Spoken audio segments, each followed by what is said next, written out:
Listening Strategies with Tagalog Translation, a milk-based video lesson for Grade 7 English for the second quarter. Let's unlock the following words. Listen. To give attention with the ear. Attend closely for the purpose of hearing. Strategy. A plan, method or series of maneuvers or stratagems for obtaining a specific goal or result. Top, the uppermost or upper part. Bottom, the lowest or deepest part of anything. Summarize, to retell any text material's main idea in a shortest way. Listen, pakikinig. Strategy, isang pamamaraan. Top, ang pinaka mataas na bahagi. Bottom, pinaka ibabang bahagi.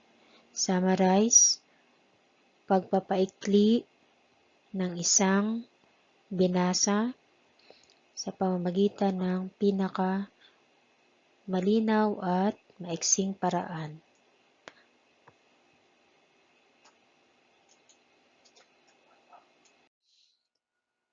There are two types of listening strategies. One is the top-down method, and the second one is the bottom-up listening strategy. What is the top-down listening strategy? This is a listener-based strategy. It says here that listeners use background knowledge of the topic, the situation, and the language to understand what they are listening to. This means the reader already have an idea about the given topic and can relate a story or information.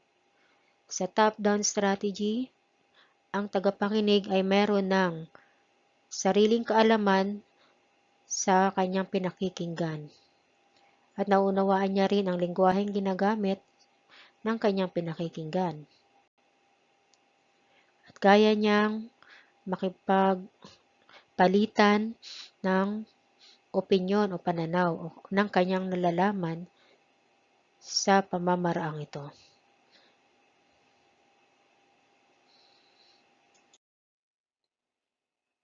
Bottom-up listening strategy is text-based strategy.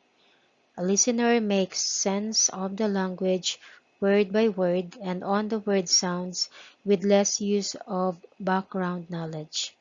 The listener relies on the language in the message.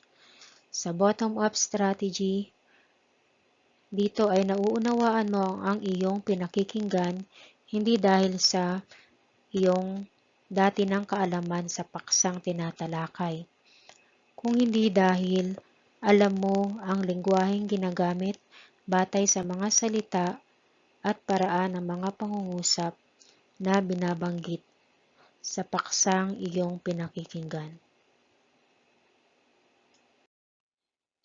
Examples. Top-down listening strategy.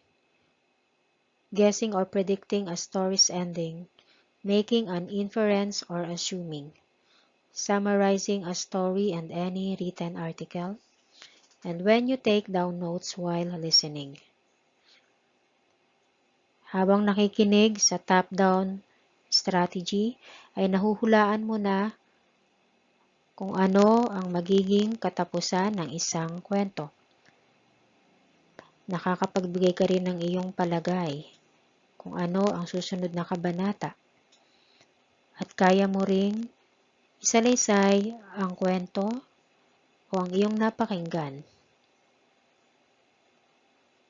Sa bottom-up strategy naman, here you focus on word order or sentence patterns. You recognize word sounds, cognates, and you listen for exact details. Sa pamamaraang ito, nakafocus ka sa pagkakaugnay-ugnay ng mga pangungusap, sa tunog o tono ng mga salita o ng nagsasalita, at sa pagkakapare-pareho ng mga salita, tulad ng tinatawag nating synonyms. Ang synonyms in English ay mga salitang magkakaiba ang spelling, ngunit magkakapareho lamang ng kahulugan. At sa bottom-up, kailangan mong pakinggan ang eksaktong detalye ng paksa upang lubos mong maunawaan ang iyong pinakikinggan. Yan ang mga halimbawa at kaibahan ng bottom-up at top-down listening strategy. Let's have a quick quiz. Number 1. Children listening to their parents telling a story about their childhood adventures back in the 1990s. Is it a top-down or a bottom-up listening strategy? Next situation. Students are listening well to their teacher's discussion about different listening strategies.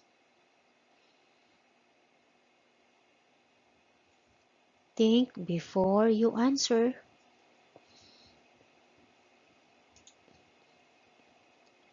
Here are the answers. For number 1, it is based on top-down listening strategy since children can relate their experiences as well.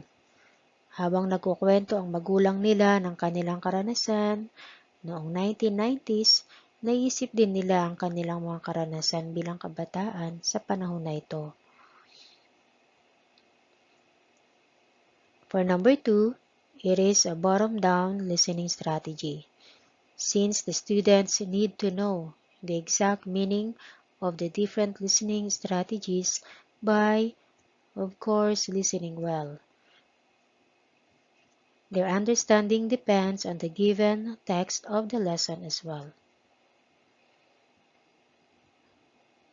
That's it for the 2 types of listening strategies. Continue to enjoy learning. See you!